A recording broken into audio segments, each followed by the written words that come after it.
G'day, Bomber fans. Well, it's getting closer to draft night later this month now, only 3 or so weeks away until that occurs. We're obviously getting our hands on Academy prospect Isaac Kako. That is great. It gives us something to look forward to, but it has now been reported that the Essendon Football Club are also intending to try and move up the order as well to get another top-tier talent early. Something that we've talked about a lot on this channel as well. There's a reason I'm putting out all of these draft videos highlighting players from every position and every range of the draft. We may still be active early despite having no first round picks currently. We're going to talk about that today. I suggest if you do want to become familiar with the draft crop that you head over to the last few videos that I've posted on the channel. I've talked about key forwards, key defenders, small forwards, and in a couple of days I'll be getting through the general defenders, which we probably are going to take considering we have none on our list right now, and midfielders too as well. But yeah, we are now confirmed to be interested in moving up the draft order after a Kako bid, so let's talk about it. Alright, so for context, Essendon traded away pick 9 in this so-called super draft to the Melbourne Demons out of fear that it would be eaten up in a bid for Isaac Kako. Pick 9 would have slid to pick 11 on the night, which is definitely around the Kako range. So the Bombers, instead of holding on to draft picks, the draft pick for the night, risking losing it, decided to trade it early to maximise its value, getting heaps of second and third round capital plus a future first for next year, which may be used to trade back into the first round this year after the Kako bid. I'll talk about that soon. Every club's going to be looking forward to picking players up in this draft, early, late, wherever it is. It's just a golden draft for all ranges. You can find talent anywhere.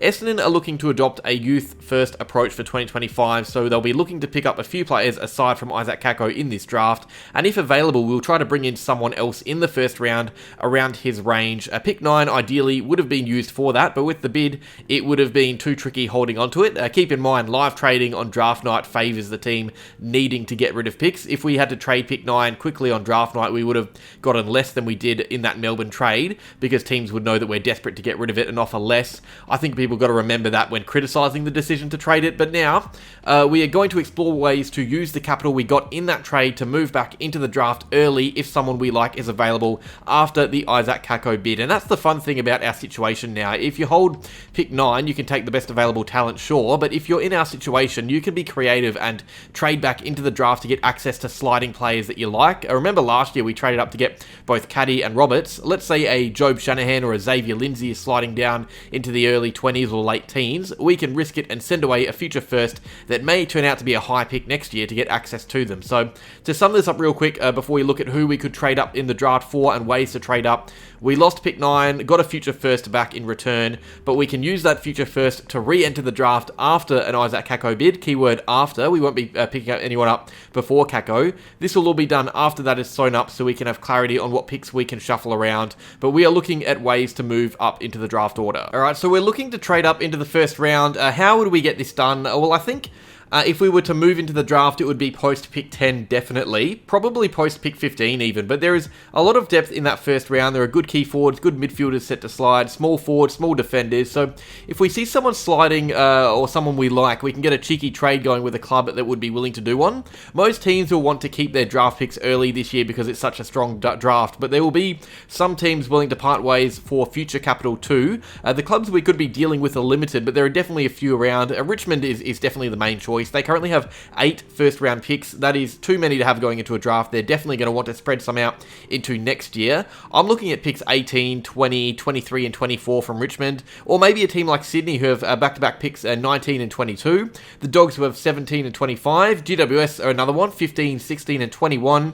Any team with 2 to 3 first round picks could look at ways to bolster their hand for next year, especially because our pick next year that we trade away could be high if it's linked to Melbourne. So what will a trade look like on the night? We're going to use Richmond as an example, and now because this is such a good draft, we will need to give up quite a bit to enter it. Most teams will. It won't be as easy as trading first rounders. So pick 18 is worth a lot this year. Even if our future first could be pick 5 or 6, Richmond will likely ask for more back because it's current capital, which is a super draft. Maybe it's something in the late second or early third round as well, a bit of a sweetener, and this also depends on when a bid comes for Isaac Kako. The later the better for our draft points, what we can use, but if a bid comes early, we will be more likely to trade into the first first round. Let's say Kako slides to pick 20. There isn't much point sending away our future first because it would have more value next year. But if a bid comes early enough, around that 10 to 15 range, this is what a trade could look like on screen. We would give up more than we probably should, but it gives us a better look at the draft crop this year, and it would give us someone else to give game time to with Kako early next year, hopefully. Seeing as the club are going to be trialling a lot of younger options, we're going to be a young team next year, so moving up into the draft is on the cards, and this is how it could look. Essendon sending away a future first and something else down the line just to get in at, let's say, pick 18, for example. Okay, so it should be noted, we're not just going to trade into the draft to get a high pick. We're only going to move up the order to get someone available who we like the look of. We won't just blindly work our way up the order. So on screen now, some players I think the club might potentially look at moving up to get if they're available still, and you can find out about these players in my draft videos. I've got plenty around. Josh Smiley is a guy I can see sliding down the order. He's a big-bodied midfielder, which we haven't had for a while. Same with Luke Traynor down in defence, Jordan Ridley type. And then you got guys like Joe Berry, Xavier Lindsay, Cooper Hines, key forwards like Job Shanahan and Jonty Fall, who we could try and snatch up. Taj Hodden is one of the best talents, but will slide because of an ACL injury. Toby Travaglia probably won't be available, but if he is, after Kako, we might say screw it and trade away that future first and then some to get him. There are plenty of players I want the club to take in this draft, and plenty of players that will slide on the night. It's inevitable with the amount of talent available. So the Bombers will be eyeing off some names on the whiteboard and potentially acting with that live trade to secure them, much like we did with Archie Roberts when he slid down the order, or Nate Caddy when we wanted to bring him in at pick 10 instead of the Cats. Maybe even if a bid comes early enough for Kako, which I do doubt it a bit, but maybe it would give us a chance to move up to try and get someone really nutty like Harry Armstrong or Alex Taru. The great thing about this draft is how unpredictable it is. We don't even know if we will trade up the order. It might not be worth it on the night, but the point is we're definitely trying to find ways to get creative and improve our draft hand on the run, which is really fun. It means we could be very busy in the coming days and weeks, which is really fun for Rosa. Alright, so that's that. Just telling you guys that we are going to be looking at ways to get another top tier talent player other than Isaac Kako in this draft. And just because we don't have a first round pick now doesn't mean we won't have it on the night. It might take a little bit of time to get this done. It might be an in the moment thing. It might not even happen. But yeah, well, we're definitely thinking about it at the club, which is promising. Cheers for watching, guys. Make sure you like if you enjoyed the video, subscribe to see more like it, and of course, as always, go Bombers.